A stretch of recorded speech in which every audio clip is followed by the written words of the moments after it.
To overcome the urge to come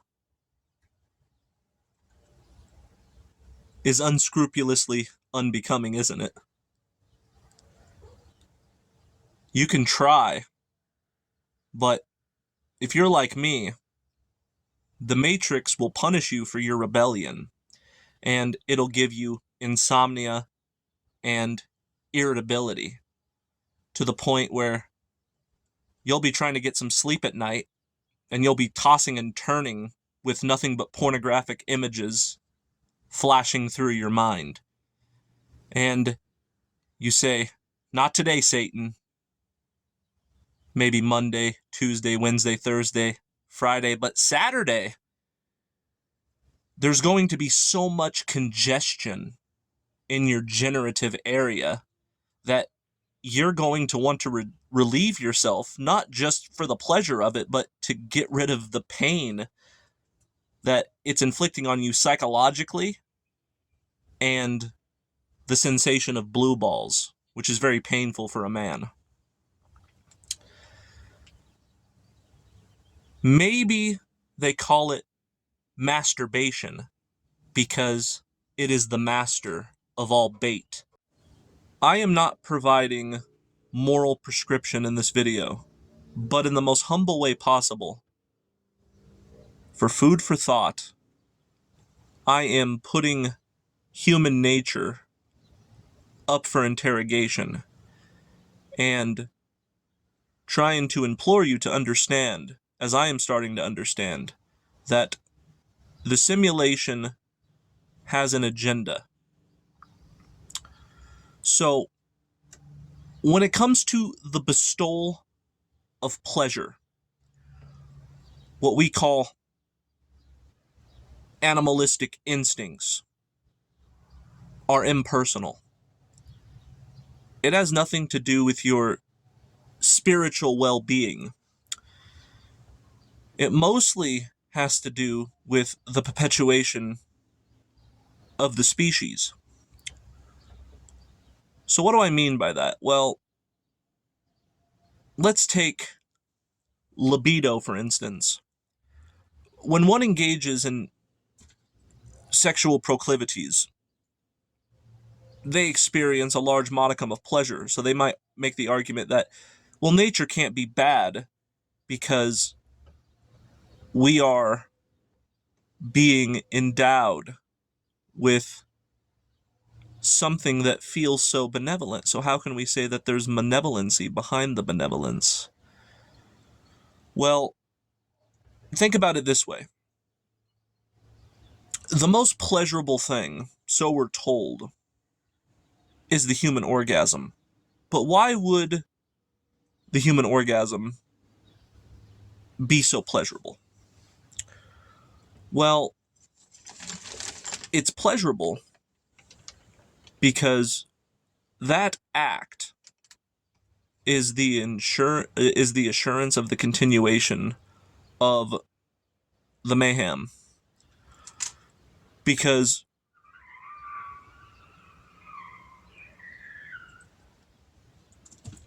what the fuck was that?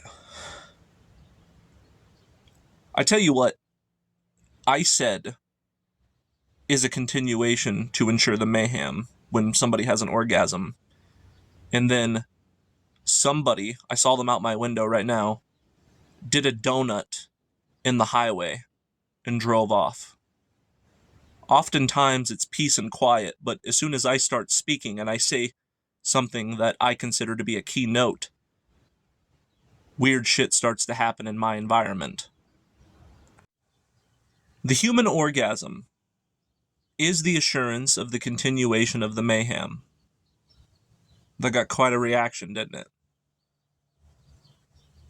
It's because it's true. Think about it. We put the cart before the horse when we speak upon the reincarnation soul trap, and we talk about the archons forcing the spirit to reincarnate as the main issue, but they would have nothing to manipulate you into infusing yourself into if it wasn't for the orgasm. Because the orgasm is what fertilizes the egg, to create the flesh to make it possible in the first place.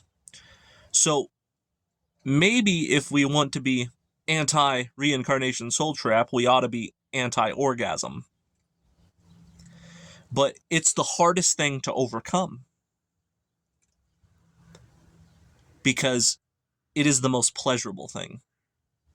And it is the most pleasurable thing because they want you to engage in it as much as possible. Because eventually, you're going to get tired of using your imagination thinking about pussy or looking at it on the internet to reach your ejaculation, because that's just prompting you to go get the real thing. And you think you're responsible enough to pull out.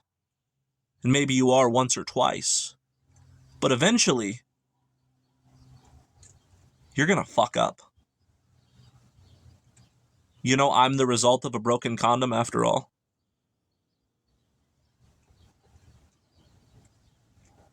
Fate is going to find a way. My mother was on the pill after all. So they said, oh, I'm on the pill. You can wear a condom just to be safe, and we have nothing to worry about. We already have 3 millennials. We don't need a Gen Z. And therefore, I'm the mistake of the late 90s. And they say, oh, let's sue the condom company. Let's talk to the pharmacist about why this pill didn't work. No. It's not the pill's fault. It's not the condom's fault. You busted a nut. That's the point. You can take all the precautions you like, but you're going to eventually knock somebody up. And you know something? And this is for all you anti-natalists out there. When you say, I am not going to have children in this life, whoop-de-doo. Because that spiritual entity that would have incarnated within the fetus, within the stomach of your pregnant girlfriend that you're not going to have, it doesn't matter because it doesn't need to be her stomach in particular that it incarnates into. That spirit is just going to incarnate into the stomach of a stranger's girlfriend that you don't know, and it's going to be birthed through that. Because you can decide not to bust a nut, or you can decide to get yourself fixed, but somebody out there who's not fixed is going to bust a nut somewhere. And it's going to incarnate in that fetus instead. So a lot of antinatalists think that they're doing the Matrix a disservice by not having children, but that's only a half-truth. Because if you believe in reincarnation, lest you think your child is just going to be an NPC anyway, the spirit doesn't have to incarnate into your sex act in particular. And you say, oh, I don't have children, therefore I did my part. That spirit incarnated into somebody else's children. That's what you have to understand. The problem is busting a nut. It's the human orgasm that is the culprit. That's why it's the most rapture. That's why it's the greatest euphoric ecstasy, because they want you to engage in it as much as possible. Not because it cares about your pleasure, but because it cares about the continuation of the suffering of the human species by keeping the Matrix alive, motherfucker. And of course, I'm not telling you to guilt trip yourself for having orgasms, because it is extremely difficult to overcome, that's for sure. And if masturbation is the master of all bait, it is therefore the bait to be mastered, lest it masters you. Think about it, man. Masturbate. Come on. That's not a coincidence. You know why they call it an orgasm? Because the orgasm is what creates the organism. And what does an organism consist of? It consists of constituent parts called organs, doesn't it? Your brain is an organ. Your eyeballs are an organ. Your liver and your heart are organs.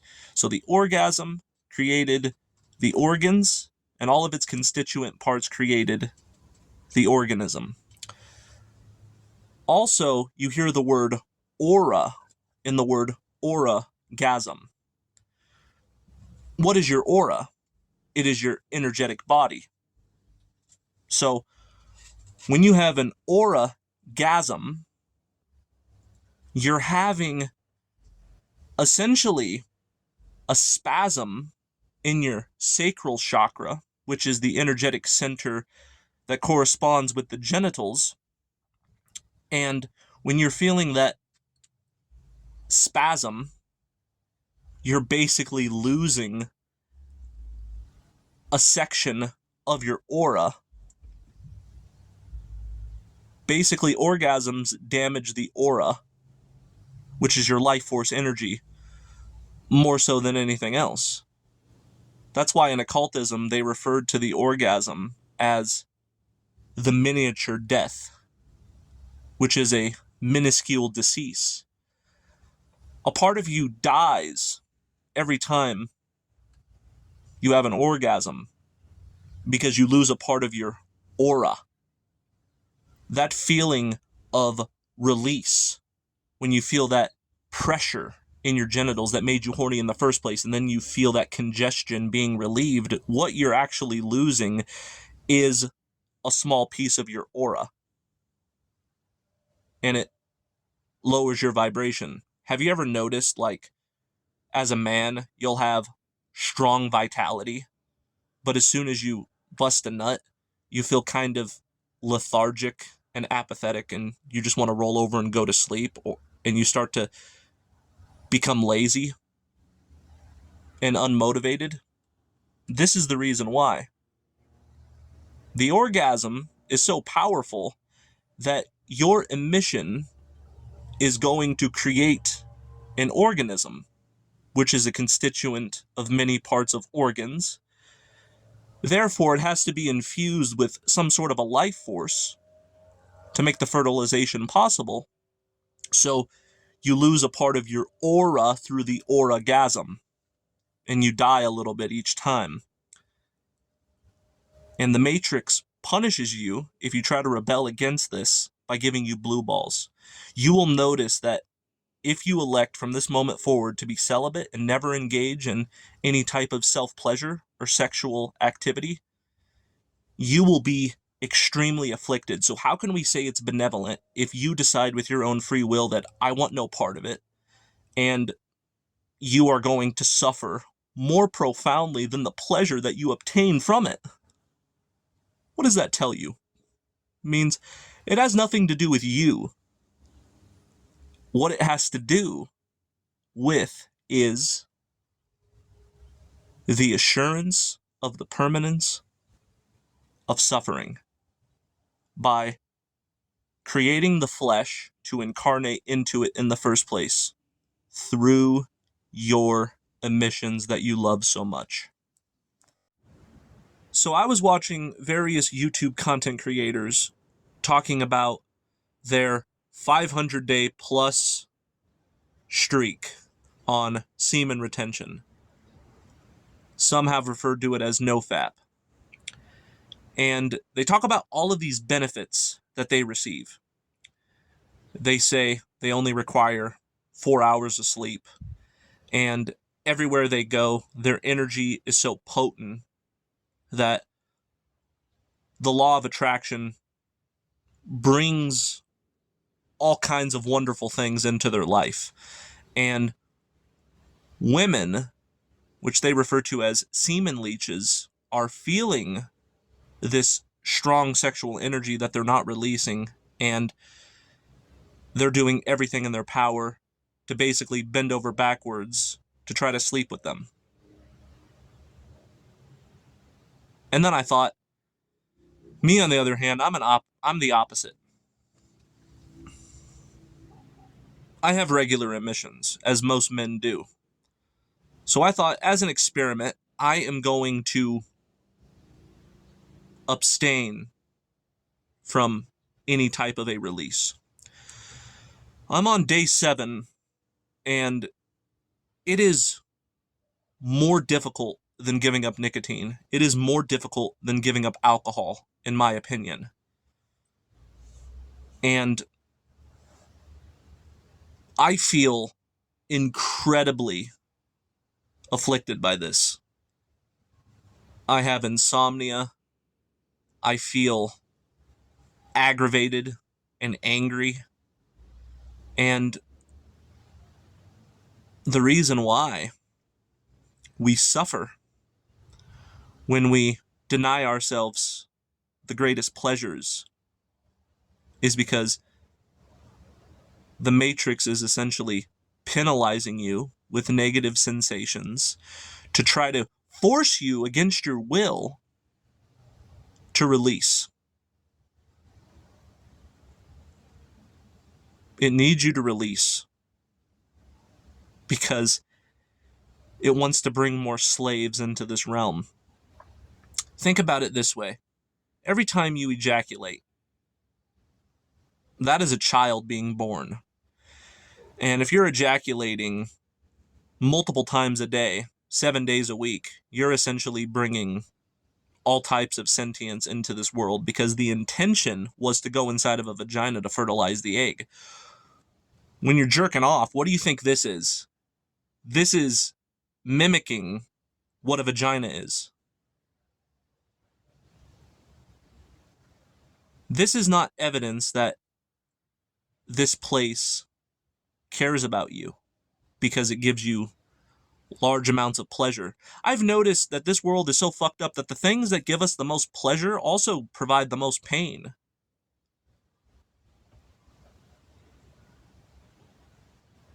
Alcohol gives you pleasure, but if you try to give it up,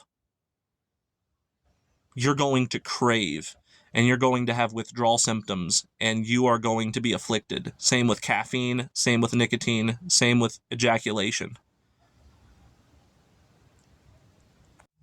We must do everything in our power to escape the law of dual effect that says if you engage in positivity, because the pendulum swing manifests in everything, it's a pay to play.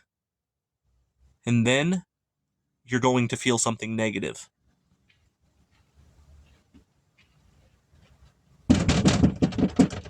Yes, come in. Again, I sit here for months on end, and I am never confronted with people who want to interact.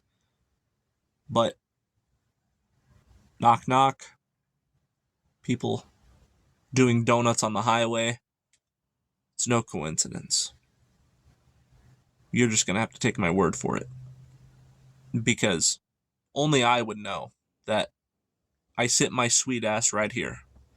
My sweet, fine, white ass. Right here. Nobody ever comes to say hello. Nobody ever does donuts right in front of my field of vision through my window. But when I talk about these things, it occurs from time to time. So like I was saying, the law of dual effect says that if you are going to engage in polarity or duality, the one aspect, which is pleasure, is going to follow through with an equivalent modicum of pain. When you eat fast food, for instance, and you are enjoying a cheeseburger, fries, and a soda, dopamine is drowning your bloodstream, and you feel so much pleasure. But as soon as you're done with the meal, what happens? You feel lethargic and depressed, don't you? That is the law of dual effect. When you fall in love with a woman, some might argue that love is even more pleasurable than the orgasm itself. But what happens? Eventually, the love turns to hatred when she breaks up with you to go fuck a stranger that you despise, and then you're left with your dick in the dirt. crying hysterically. That's the law of dual effect. You go to work and you have all of that expenditure of energy with your calloused hands to make money. And you are compensated with money, and then you spend that money on things that provide happiness and pleasure. Well, the reason why you're able to get that happiness and pleasure with the money that you make in the first place was because you went through all that pain. So everything in this reality is the law of dual effect, and the same applies to the orgasm. When you bust a nut, you immediately become indifferent towards your woman. You immediately become unmotivated to engage in productivity for at least a couple hours. It makes you drowsy. It makes you, honestly, castrated. The definition of castration is to lose your member or to lose your balls. And when you bust a nut, you temporarily, until it replenishes itself in due time, you temporarily become castrated for all intents and purposes. You lose your balls. And as a man, I don't think you want to lose your balls, do you? No, man. You want to keep that manliness. So, again, I'm not necessarily prescribing anything here because I've only been at it for 7 days. But I am simply imploring you. Did you hear that? I am simply imploring you to think outside of the box. To really contemplate, is this behavior that seems so natural at my detriment? Because what does the word natural means? The word natural indicates that it is approved by nature. So if the word natural and nature have their same roots, and we know that nature is evil because of the feeding frenzy that it is, when we feel something that says, well, I want to engage in ejaculation because it's, quote, human nature, and therefore it is natural, maybe we should not be so hypocritical. And if we say, well, nature is evil, then human nature and the things that we enjoy most because we are humans are also evil, and there is malevolence behind the apparent benevolency. The ostensible good is followed by pain because it is evil, and if you don't engage in the compulsory urge for the pleasure principle, for the continuation of the species to make the matrix possible in the first place, guess what? You're going to be punished. You are going to be chastised. So it's manipulatory. It's like being in a narcissistic relationship and they'll say, I love you as long as you are who I want you to be. But as soon as you decide to have an opinion of yourself and rebel against me, I'm going to beat you, and I'm going to therefore punish you. That's what nature is. Nature is the equivalent of a narcissistic abuser. It'll make you happy as long as you give it what it wants for its own agenda. But as soon as you see its narcissistic abuse for the agenda that it is and you try to say contrary-wise, you know what it's going to do? It's going to torture you. That's nature. Nature is not your friend. Another thing that I would like to bring to your attention before I end this video is on the Kunda buffer organ. So there's a book entitled, which I recommend you read, The Perfect Matrimony by Samael Aun-Weor. He talks about this, but he's not the one who coined the term Kunda buffer organ. It was coined by an occult philosopher named Gurdjieff in a book entitled, which I also recommend you read, Beelzebub Tales to His Grandson. So, what is the Kunda buffer organ? Well, it's the portion where which the seed of the Kundalini energy is born in the reproductive organ. So, this entails that the bioelectricity of your spinal column has a tendency to spawn from your private parts, and that energy is the motivation for your behavior in an animalistic nature.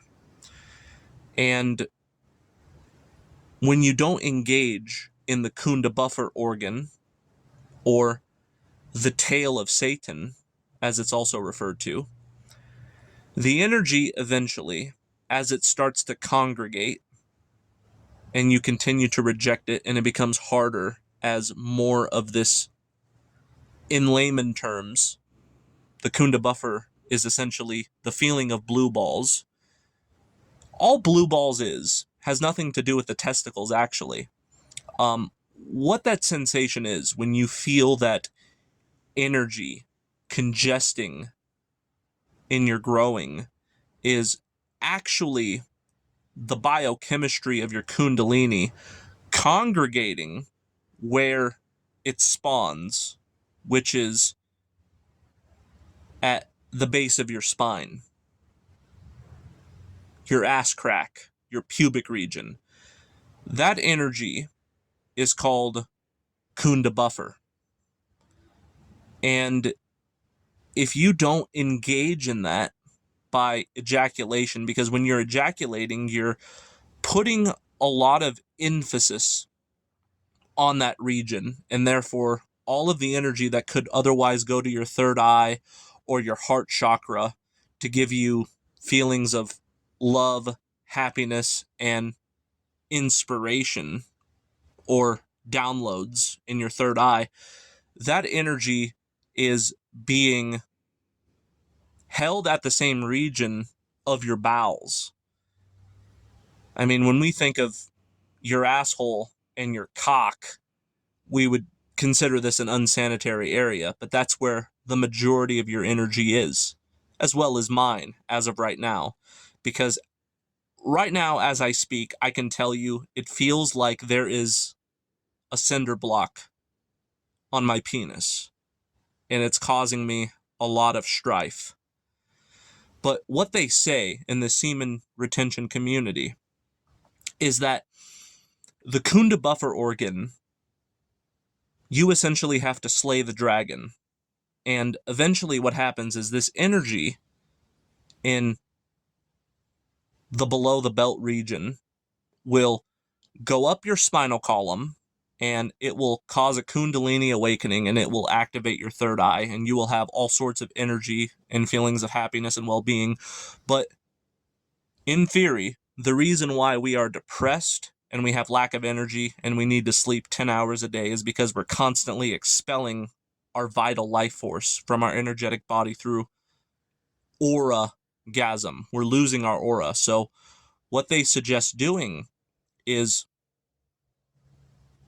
not having emissions, and eventually the Kunda buffer organ will be subdued, and all of that energy is going to rise to your skull, and then it will be equalized and distributed equally.